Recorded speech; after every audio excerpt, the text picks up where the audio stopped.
On January 17th and 31st, 2026, Dispenser Camp Fans vs. Favorites premiered its first 2 episodes, and a hopeful yet mixed reception. Is that warranted? What's done well?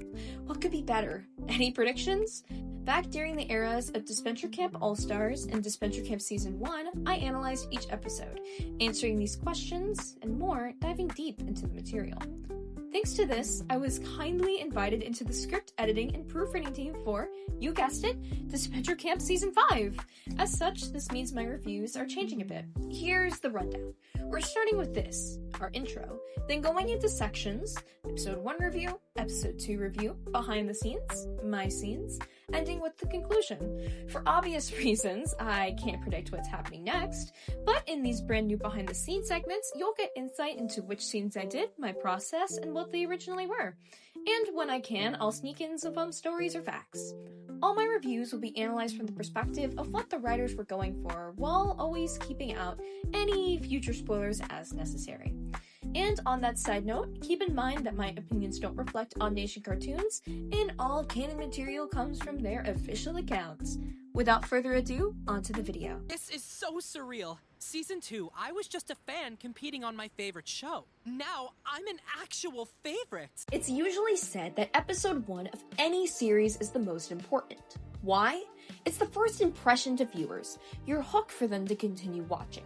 Now, Season 5 had to manage this all the while introducing and reintroducing 24 contestants, an immunity challenge, and elimination, building several character dynamics in the team's flow.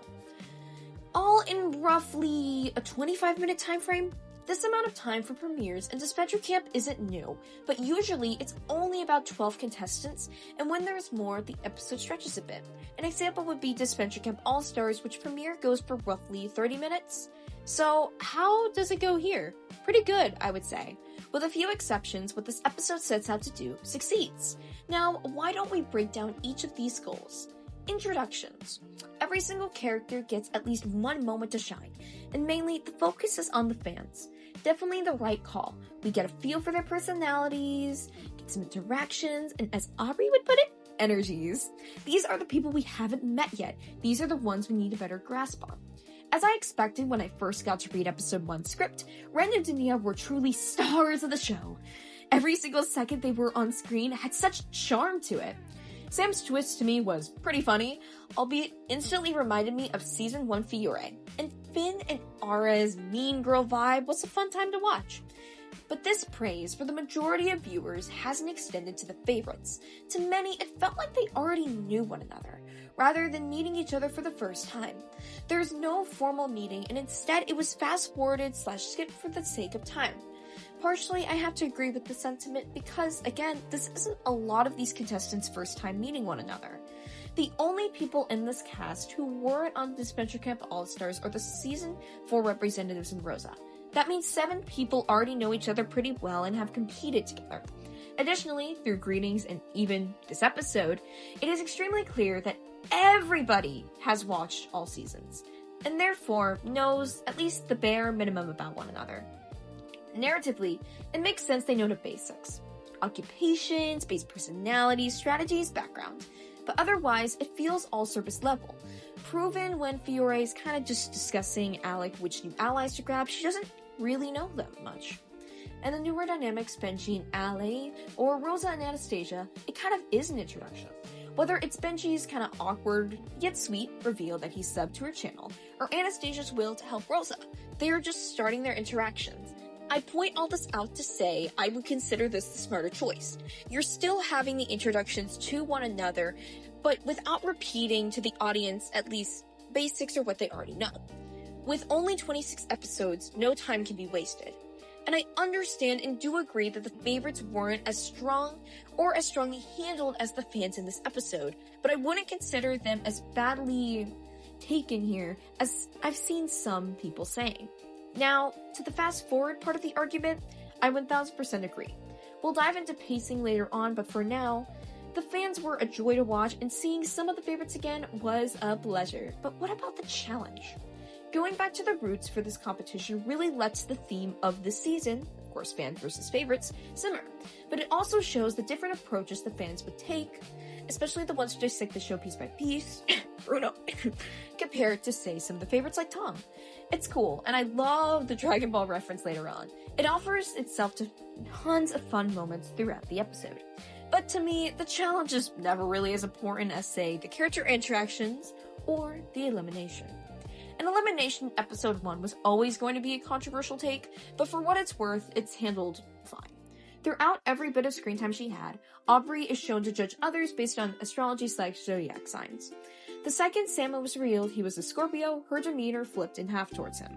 I also like to headcanon that, due to her psychology student nature, she already had suspicions, and this quote-unquote shock confirmed them for her. Olivia, yes, that's how her name is pronounced, helps in this too, being the person she can lean on. And, at least I know that, as a Virgo, Aubrey wouldn't be coming for my life. The second she reveals who the team should target, it was all downhill. It's not that it was a bad idea to target Sam. I mean, we see that later in his confessional. She could have justified it with psychology terms rather than astrology, because who's gonna really believe that? But alas, trying to make such a big move day one was messy at best, and when you're only telling people to quote-unquote trust you because you quote-unquote know what kind of person he is, that's never gonna end well. In Dispenser Camp's first almost unanimous elimination, she heads out where it's revealed that comebacks are in play, similar to last season's once again. Everything is set up, then it pays off.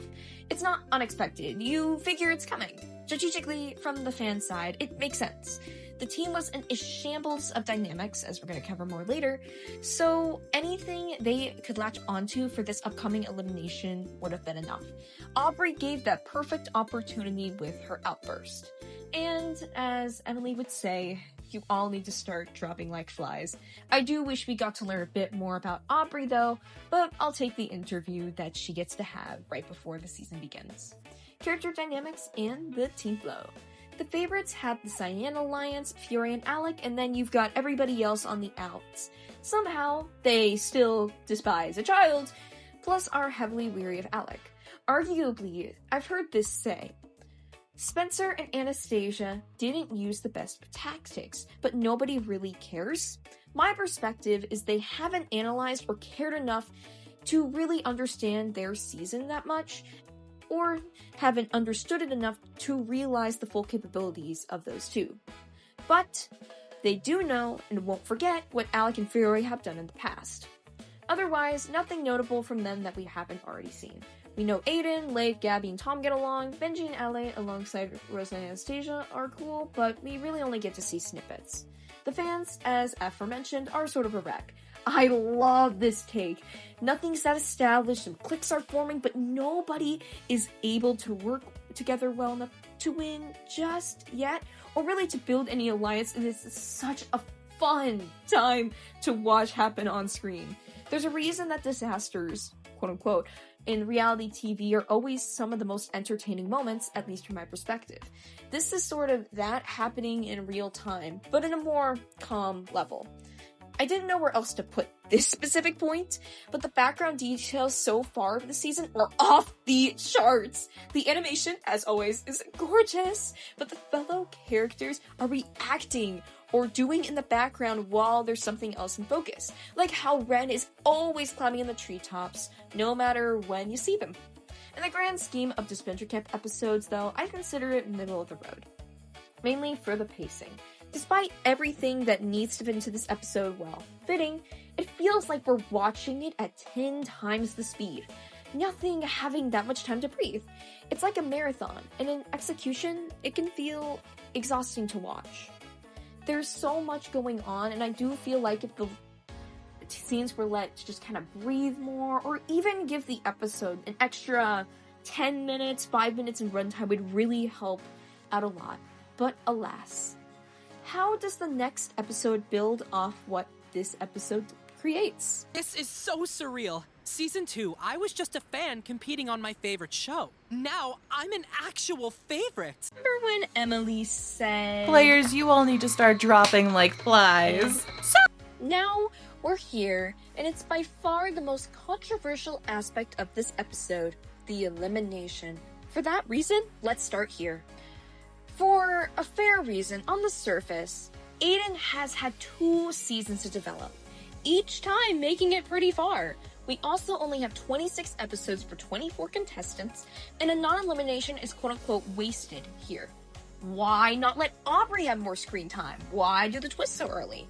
Now, I can't say much. From my perspective, both Aiden and the characters swapped have much more interesting plot lines on the swap teams than they would have had on their original teams.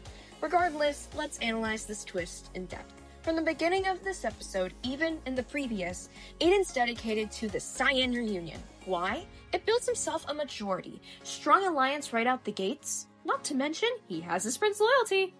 However, as proven in the Adventure Camp Season 2 reboot, Aiden's strategy isn't the best. Arguably, an example would be when he targeted Oliver over the girls when he knew they were in a 3-person alliance. That's especially the case here. The way he offers an alliance, he does it extremely out in the open, and how he reacts to Benji's involvement with his tone, and he practically admits to the swing votes, Allie and Benji, in his original pitch that they're at the bottom of the alliance. It all leads up to Spencer making a counter move, bringing everybody together to eliminate one of Aiden's allies.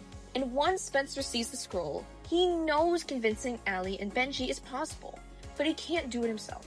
After Season 4, barely anybody trusts him. So he reaches out to Natalia, who then convinces Allie and Benji, using the fact that it was a team swap to bring them in. If he's not out, and it's beneficial strategically, where's the harm? Therefore, Aiden's voted off, then saved, and gets to choose who's swapped from the fans. Since the start, Emily had planned this, but left it as a surprise for suspension and quote-unquote drama. Does it make her slightly hypocritical given the first word she said at the beginning of episode 1? Sort of, but whatever still. All of this is a long-winded way to say that it makes sense in universe and doesn't feel so plot armor heavy to me as it does to others. None of the characters' actions don't fit them. It makes sense. In universe, it's set up early on and implied. Everything connects and works for the twist to occur. Sure, compared to others, Aiden may not deserve the screen time in many's eyes, but to me, that doesn't really foster plot armor, and especially if there's something interesting going on, compared to everybody complaining about Aiden being a boring addition, I think it's a welcome twist. Character dynamics. Unlike the first, this one doesn't really have moments for everybody. Rather, it focuses on a few interactions and builds off that. After seeing both episodes in full, I think episode 2's approach is much better. Sure, other characters are sidelined, but the pacing improves its had, and we get a much better scope of the others. For instance, Ernesto. Originally, he didn't even get one full line in episode 1. Now, we've got the foreshadow dynamic with him plus Ren from the intro, his conflict flesh out, and more. On the topic of Ren, him finding the idol, how whimsical! He's been my favorite of the first 2 episodes since reading the scripts, and seeing it all fully executed makes me adore him even more! Another instance is Allie and Benji. Sure, we got a sample of how they'd interact last episode, but now it's the full course. They're so sweet and wholesome, and I especially like the characterization in their conversation right before elimination. Why? Well, she's stressed, but Benji's there to ground her. And she's so stressed, in fact, she even thinks back to how she used to be, caring about others' perceptions of her to the extreme. But even she's like, no, that isn't me anymore. It's such an interesting way to go about it, and the way the dialogue also flows makes her so much more likable than pretty much every other moment in Adventure Camp All-Stars. Alec and Fiore are also always a treat, and interestingly enough, Anastasia keeps throwing shade at Alec. Wonder what that's about? An especially notable dynamic is Nura and Dania, who keep bringing out new sides of one another. Whether it's Nura's scope come episode 2, or Dania's kind of standoffish nature when it comes to how Nura is acting, it's really an intriguing development. Overall, the challenge is fine. I personally prefer the first episodes due to the reference, interactions, how it fits, but that's not here or there. It works for what it needs to be. The pacing, as discussed before, feels more natural this go around due to the shifted focus. It's good, and as always, the animation and voice acting are stellar. But now, on to the moment we've all been waiting for! Behind the scenes! This is so surreal. Season 2, I was just a fan competing on my favorite show. Now, I'm an actual favorite. In the scenes, episode 1, Aiden's confessional. I I originally remembered this being about his strategic moves, but no. Turns out it was that, but also his bragging about being the original fan. My memory sometimes. Regardless, instead of having his confidence skyrocket right out the gates, he is mesmerized. Starstruck, per se. The show he never thought he would get on is now one where he is considered a favorite. Plus, he's competing a third time. Full circle moment. It's so surreal. Season 2, I was just a fan competing on my favorite show. Now, I'm an actual favorite. Episode 2. Ernesto and Sam. This is basic, so I'm gonna go quickly. Relatively unchanged, just removed a few words from Sam's line and gave it to Ernesto's to really heighten his annoyance and frustration. He's a corporate trainer, he's used to being listened to, and this is the 6th time nobody has cared. All they focus on is the perfect green, and this has become his breaking point. The shelter should matter. His advice matters. Why don't they care? Sam, of course, agrees with the masses to blend in. This shifts into his interaction with Ren and jumpstarts their dynamic. You really think that's most important here? Yeah, helps improve morale. She's got to be sturdy and pretty. Natalia and Spencer, my first full-fledged scene! Woohoo! To get confusion out of the way, yes, the scroll did say what the twist was. The fact that whomever was voted out at last night's tribal is swapped. We'll cover this more later, but for now, let's focus. Originally, the scene was repetitive in lines, shorter in the amount of lines, and to me, didn't have the strongest character voices for either of them. It felt generalized in a way. So let's set the scene stage. Spencer knows that for any of this to work, Allie has to flip. Sure, she's considering it, but that's not good enough, especially this close to elimination. On that note, who'd be best to convince her? Anastasia never would. He barely knows Alvin Fiore, but Natalia? PR manager? Suggested Aiden herself? Perfect. A moment of your time, Natalia. I know we've had our differences, but, What do you want? Except, there remains animosity from last season. We implied this through her A, quick response, and B, her no-nonsense attitude. Previously, praising Jade's skills is how he opened their alliance offer at the end of Season 4, Episode 1, which worked. So, why not try the same strategy? Straight to the point, quite persuasive. An excellent combination. Girl, I'm here to win, not hear fake-ass praise from questionable men. This fails instantly. Natalia can see through the bullcrap attempt. And as a side note, I haven't seen many people catch this, but her questionable men line is actually a reference to her Season 4 elimination, and where she told Logan, I was gonna say you got questionable taste in men.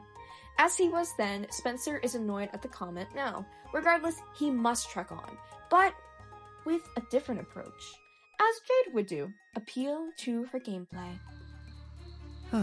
Allie's disappointingly not flipping. However, that shouldn't be an issue for your, what's it called, PR magic. We'd be begging for miracles. Clearly, voting her friends isn't something she wants to do. Now Natalia's listening. Great. Still, she doesn't believe convincing Allie is realistically possible. Not after last season. Thankfully, Spencer has a scroll and a solution. Perhaps, except I've already got our miracle. Trusting a Spencer? Hell, even Anastasia agrees that's ridiculous, but for one elimination and long-term gain? Guess we're performing magic tonight, honey. With that information under her belt, now it'll succeed. As Ivy would say, as long as he, Aiden's, not on this team, he's their problem. Her ending confessional is her agreement, but also connects to Anastasia's earlier in the episode. Both of them trust Spencer less than they trust one another, even after everything that's happened. Allie and Benji. Originally, it ended with Natalia's line. I suggested adding one last shot of Allie and Benji thinking into the script because both of them, deep down, knew Spencer was right. Mainly for foreshadowing and suspense purposes heading into elimination to really get people thinking. Aiden and Emily. Originally, the team swap twist wasn't really that suspenseful, it was just said right away. Aiden also was surprisingly chill about being eliminated. Now, for spoiler reasons, I cannot share all my reasons nor process for these changes. We'll discuss what I can though, starting from Emily's piece. Curious about that earlier Scrolls contents? Not in the slightest! Firstly, the implication of the scroll. We're back to that. Not only informs the watcher, exposition anyone, but helps tighten Aiden's anger. He didn't find it. Imagine if he had gotten that scroll. Would that have saved him? On the topic of Aiden's emotions, I felt that Aiden's anger was more in character. Not only is he Dispatcher Kept Season 2's crowning jewel of shut up and what the hell is wrong with you, but he is a theater kid. And as one myself, from personal experience, 99% of the time, we are overdramatic. Therefore, throughout the scene, he sort of plays into that archetype. Really? Thought you'd want to know. You're not eliminated. What? The pause, the anticipation builds. It's more of a reveal here. As an additional note, originally, instead of Aiden being just kind of like, what's going on, I added this mini scene where Aiden stormed, quote-unquote storms, towards the boat. Almost hops in, but Emily blocks him from doing so. Curious why that got cut in the end. What? Say hello to the fans team. You've been swapped. Now choose your replacement. Which fan is now joining our favorites team? They think getting rid of me breaks up Cyan's reunion? I'll just send over a perfect foil. Threatening comp-wise, dangerously social. They'll strike back. Other than going crazier than I ever imagined, this further pushes his confidence in the Cyan Alliance, whereas Emily's simply enjoying her time as host. Getting the opportunity to help on these scenes still feels insane, and I can't wait to share what I've done for the rest of the season. But, as a fun challenge, both episodes of 1 and 2 have many improvised lines from the incredible voice team. See if you can guess which ones they are. On to the conclusion. This is so surreal. Season 2, I was just a fan competing on my favorite show. Now, I'm an actual favorite. 2 episodes down, 24 more to go. What did you think of these episodes? Any predictions for the next ones? I'd love to hear your thoughts in the comments down below. Thank you so much for watching. If you enjoyed the video, feel free to stick around for this review series. It'll happen monthly, discussing each 2 episodes in depth, behind-the-scenes segments, and much more. Until next time, see you! Bye, everybody!